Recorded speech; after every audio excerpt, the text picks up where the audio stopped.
तारी हमर धान के कटोरा माँ, जन्म धरे हे गुरु गिरपुरी कोरा माँ। छत्तीसगढ़ महतारी हमर धान के कटोरा माँ, जन्म धरे हे गुरु गिरपुरी कोरा माँ। छत्तीसगढ़ माँ तारी हमर धान के कटोरा माँ, जन्म धरे हे गुरु गिरपुरी कोरा माँ। छत्तीसगढ़ महतारी हमर धान के कटोरा माँ, जन्म धरे हे गुरु गिरपुरी कोरा माँ। गुरु बाबा मोर घसी बाबा मोर, गुरु बाबा मोर घसी बाबा मोर। छत्तीसगढ़ माँ तारी हमर धान के कटोरा माँ, जन्म धरे हे गुरु गिरपुरी कोरा माँ। छत्तीसगढ़ महतारी हमर धान के कटोरा माँ, जन्म धरे हे गुरु गिरपुरी कोरा माँ।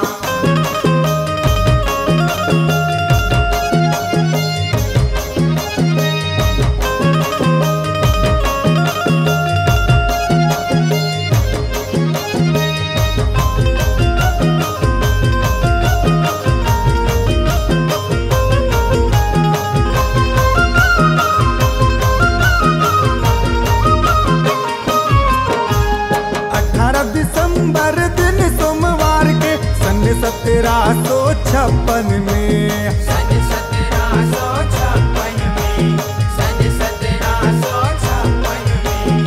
सत्य नाम ज्ञान देके हम सलाहू बारे बर, सत्य साहिब आए हवे नर तन में। सत्य साहिब आए हवे नर तन में, सत्य साहिब आए हवे नर तन में।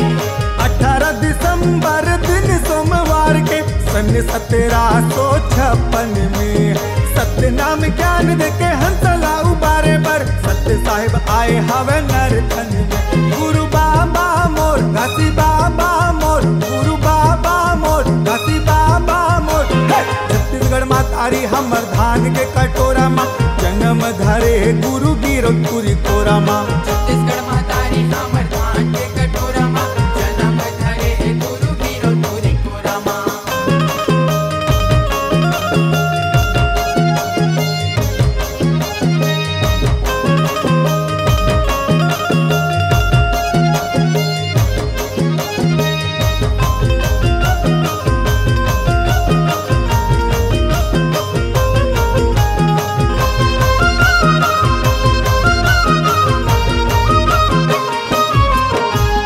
महिमा दिखाए गुरु भारी सत्य नाम के, अमर हो गए गुरु जन जन में। अमर हो गए गुरु जन जन में, अमर हो गए गुरु जन जन में। सत्य ले होए कहे सृष्टि के रचना, सत्य समाये हवे नर तन में। सत्य समाये हवे नर तन में, सत्य समाये हवे नर तन में। महिमा दिखाए गुरु भारी सत्य नाम के, अमर हो गए गुरु जन जन में।